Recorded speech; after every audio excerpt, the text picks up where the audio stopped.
Howdy. Welcome to Sylvie's Runcast.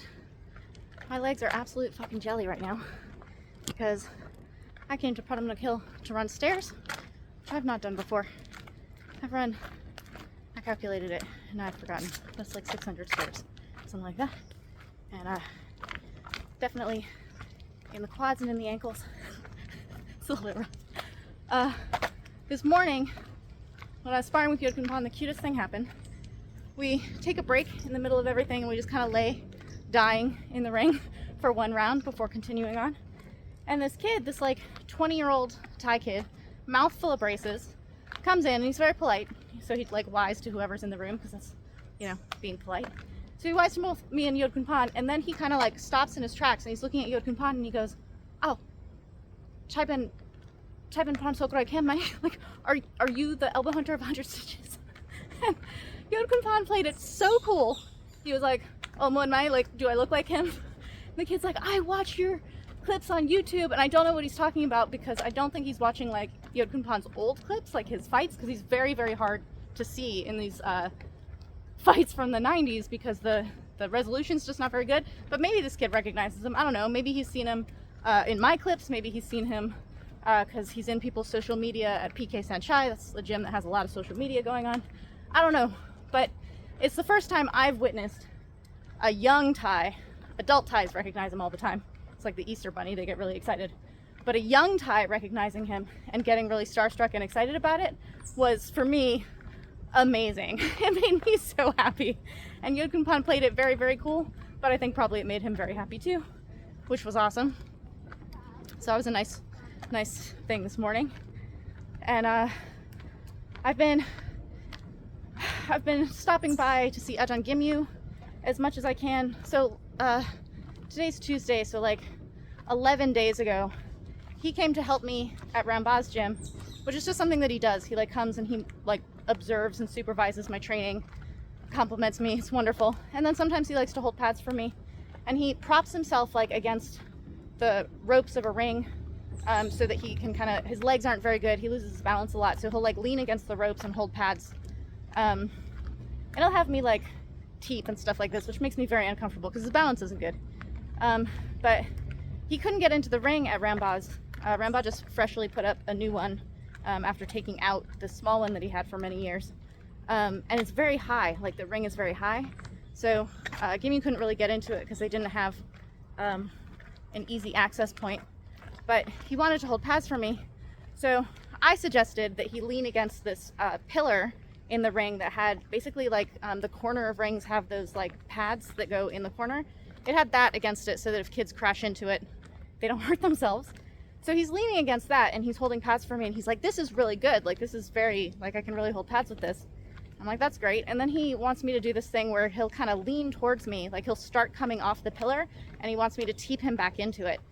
And I was going so gentle because his balance is not good, and he's yelling at me to go harder, this is completely 100% normal. He's always yelling at me to like hit harder and do things harder. And Kevin's always like, "Sylvie, you have to go harder." He wants to feel it. Like, you can't treat him like this kind of feeble old man. He hates that, which is very true. If you try to help him up, he's like, "Get the fuck away from me." He doesn't like it. So I teeped him, and as he was bouncing back off, I teeped him back, which is what the exercise was. And because this wasn't ropes, it didn't absorb him falling back into it, and he slid to the side and he ended up falling. And he just fell in this really awkward way. His leg kind of like went behind him. And thank God he didn't bump his head. He didn't like hit his head on the ground or anything like that, which would have been horrible. But he did break his leg. So his leg like folded under him, and Punglung and I kind of like righted him and got him up. And Punglung was massaging his knee because he's been having, Gimmy's been having a problem with his knee for a long time. So we thought that was the problem. And then Ajang Gimu's like, "My leg's broken, like my bone's broken." And Punglung stopped massaging him. He like pulled his hand off and was like, "What?" Like, I'm touching your broken leg. And I was seeing this like kind of bundle of swelling right under his knee. I thought that maybe the tendon that goes from your knee to your tibia had snapped, because if you've ever seen when people's biceps that snap, they like, the whole tendon just kind of like goes up into their pec. It's really disgusting. And this can happen with your hamstring. If your hamstring snaps, it like the muscle just goes all the way down. to the bottom of your leg. It's super gross. So I thought that's what had happened, which obviously is not wonderful either. But so we called, I had to figure out what hospital he normally goes to. He kept telling me it was on South Street, which there are no hospitals on South Street. So I finally found which hospital he's been going to when he takes falls and stuff like this, because they take his insurance.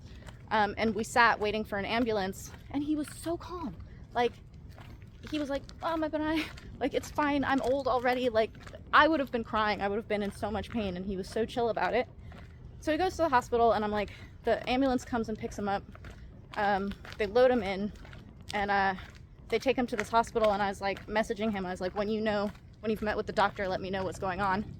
So he messaged me a couple hours later, and he said they had done an x-ray and that the bone is broken in 3 places, and that they're gonna have to do surgery on it. So he was gonna stay in the hospital for a couple of days.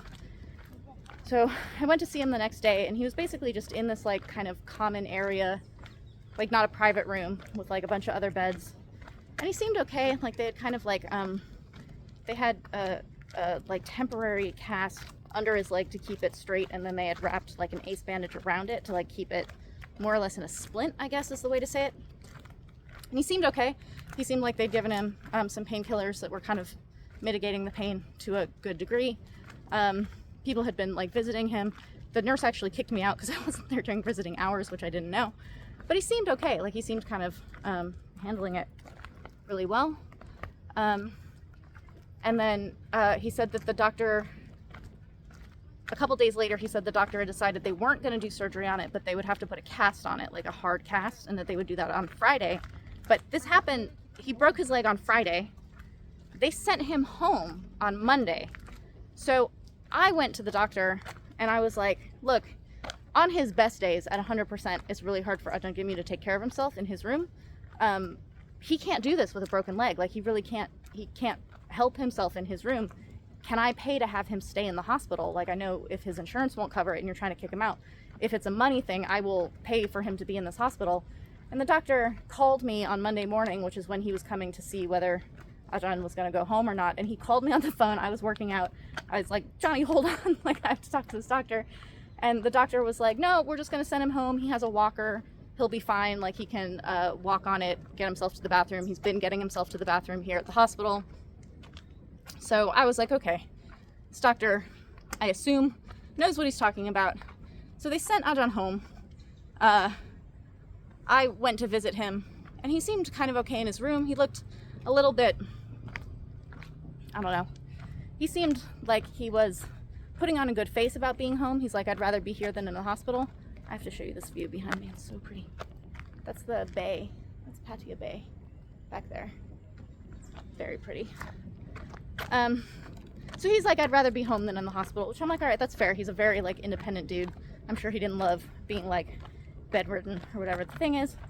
So I brought him a chair that I had bought for Karahat when Karahat had his surgery, his knee surgery, and was staying with us. I bought him like a shower chair, and Karahat never used it. He refused to use it because he saw it as like a piece of equipment for an invalid or something. Whatever. So I'm not using it. So I brought it for Ajang Gimu, and he called me, and he's like, this is so good, thank you. This is making everything very convenient. So I was very happy that he had that. And then they changed him from these like a metal walker that you see like kind of in movies or whatever. They changed him over to crutches. And I did not understand, because nobody told me, that the reason that they put him on crutches is because he's not supposed to be putting any weight at all on that leg. So I don't know why they sent him home with a walker in the first place, because you have to put weight on it that way. So he had both. I don't know that anyone told him that he's not supposed to be putting weight on it. I don't know. But so they were supposed to put a cast on it the following Friday. So he went home from Monday until Friday, and Friday they're supposed to put a cast on it. He goes to the hospital on his own. He insists that he'll like take a taxi or whatever the thing is. He calls me while I'm at Rambaz, and he's like, they didn't do anything for me. He's like, this hospital didn't do anything. They didn't put a cast on it. They basically rewrapped it and sent me back home. And I'm like, what? They didn't put a cast on it. Like, what are they talking about? And he's like, the doctor said to come back in a month. He made a appointment for him to come back in a month to look at it, which makes it seem like his bone is healing or something. Like, he said that they had done another x-ray. I don't know. It sounded like the doctor was making this argument that his bone is healing by itself. And so he's just going to keep it with this like ace bandage splint on it instead of a cast. and again sent him home. But Ajang Gimu is not a like complainer. Like he does not want sympathy, he doesn't want help. He like does not make himself out to be pitiful ever in any way. And the extent to which he felt like this doctor was not helping him made me not even ask him permission. Kevin told me that it was wrong to not ask permission, but I think I got lucky. I think he's correct, it was wrong to not ask permission, and I got lucky that it worked out. I just made an appointment with him to go see a doctor at the private hospital, at the Bangkok Pattaya Hospital, which is like big, beautiful, very, very nice, guaranteed to give you good service, expensive, whatever. But the point is, when we brought Dieselnoy there to check his psoriasis, which Dieselnoy has known that he has psoriasis probably for multiple decades. Like, it's not like he was undiagnosed, but just his response to us taking him to have it looked at, like being cared for, having someone have concern and be like, we want to get this looked at and make sure you're healthy. He was like overcome with emotion when we did that. And then when we had his eye, we had surgery on his lens to clear up some cataracts. It's very good care. He was like terrified of the entire process, but because they're so good there, like their bedside manner there is so good, he ended up having a wonderful experience and is like really positive about the entire thing. So taking Ajang Gimu to the Bangkok Pattaya Hospital was basically like, even if that doctor says the exact same thing that the doctor at the public hospital says, he'll feel cared for. Like that was the initiative, and that was the goal from taking him to the other hospital, not knowing what the actual diagnosis would be, but just being like, okay, we're gonna get you feeling like you're being helped. So I brought him there, and 100% our goal of making him feel cared for really worked. The doctor, when he unwrapped Ajang Gimu's leg, the horror on the doctor's face probably was slightly less than the horror on my face of what they had done to his leg. It was so swollen and messed up, and like, it's kind of like those movies where like a fugitive or like some, you know, like really hardcore guy can't go to a hospital because they're gonna like report him, so he has to like go to a vet or something. What they had done to Ajang's leg looked like a bad vet, like a not even through med school vet had done it. And I don't want to throw vets under the bus, because when I bring dogs to Dr. Kwan Chai, he treats them with complete love and care. I don't know what this other doctor was doing. They made it so tight, and nobody informed Ajang Gimu that he's supposed to be keeping his leg raised to minimize inflammation. So his foot was like, I'm not joking, the size of an American football. It was enormous, to the point that when the doctor sent him in to get an x-ray, the x-ray technicians took an x-ray of his ankle because they thought that's what was broken because of the size of his foot, and the doctor had to send Ajang Gimu back in to get the proper part of his leg x-rayed, which was horrendous. But so this doctor is like, the leg is totally broken and it needs surgery, which is what the first doctor had said, and then kept changing his story. So he has to put pins in it, but there's a lot of scar tissue because Ajang Gimu's got previous injuries. He's turning 82 years old. He's just got really like knobbly knees.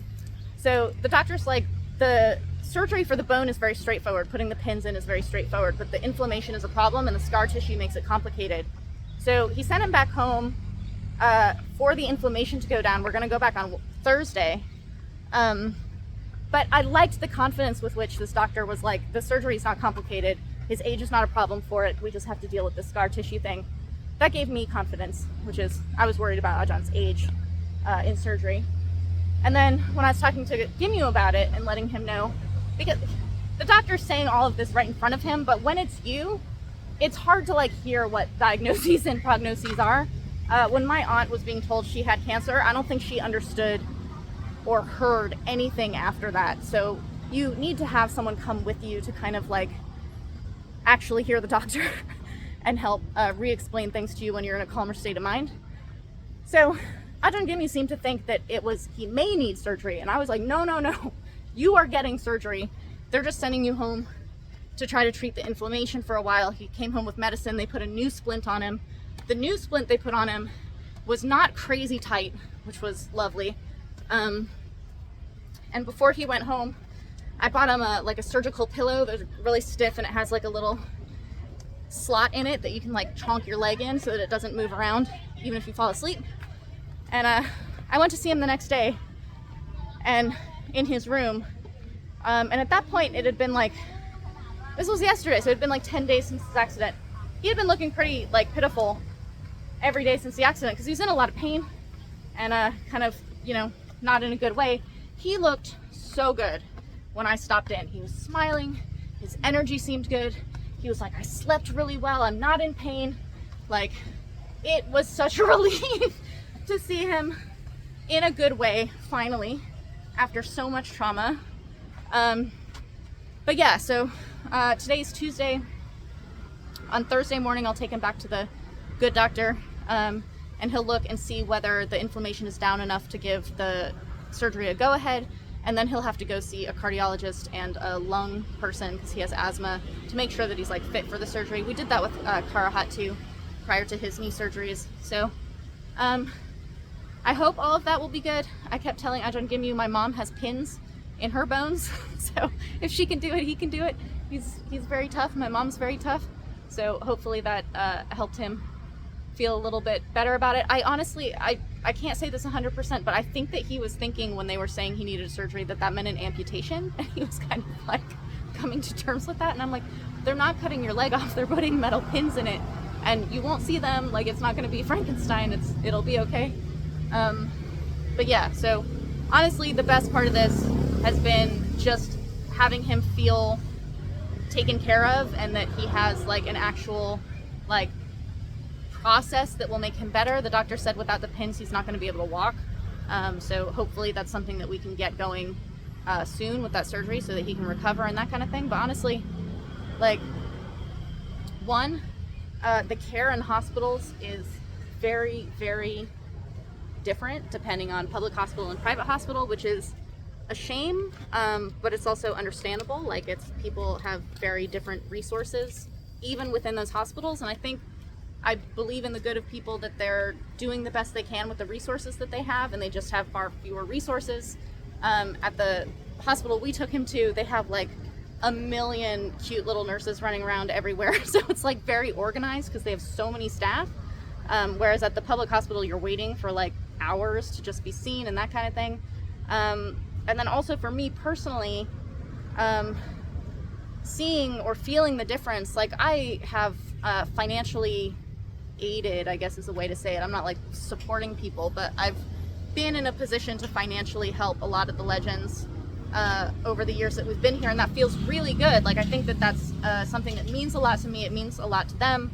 But the difference between financially being able to like offer support from a distance versus literally taking care of someone where you're like visiting them, bringing them places, waiting with them in the hospital, getting them food, helping them walk, helping them go to the bathroom, like the actual like nurse in care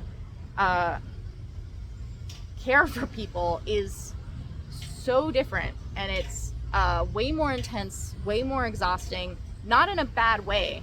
Like, I'm not saying that it's like too hard or anything like that, but the difference between the like I support this family versus the like I make this family run kind of thing is something that, because I don't have kids and I've only like seen it as examples from the outside, I think I did not fully appreciate just how stark that difference is.